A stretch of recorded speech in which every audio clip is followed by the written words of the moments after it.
Hi అండి.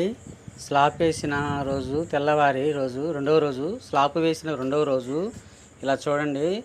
Slab అంచు చుట్టూ 4 అంగుళాల కట్టుడు కొలతకి స్లాబ్ సూర్యుల చుట్టూ కొలతకి 4 అంగుళాల కట్టుడు కట్టుకోవాలి.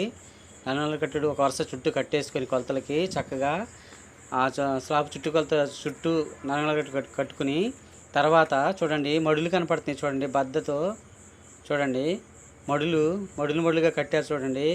ఇలా కట్టి దీనిలో మూడో రోజు వాటర్ నిలకట్టడం వల్ల స్లాబ్ చాలా బిగుదనంగా కూలింగ్ అయ్యి చాలా గట్టిగా దృఢంగా తయారవుతుంది. కంపల్సరీగా స్లాబ్ వేసిన ప్రతి ఒక్కరూ ఈ మడులు కట్టుకోవాలి.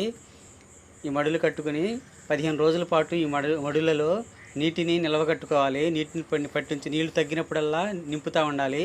అప్పుడు కూలింగు చల్లదనం ఉండి స్లాబ్ బాగా నీట్గా సెట్ అవుతుంది. అలాగే మెట్లు కూడా చూడండి, స్లాబ్ వేసిన తెల్లారి మెట్లు కట్టుకోవాలి ఇబ్బంది లేకుండా.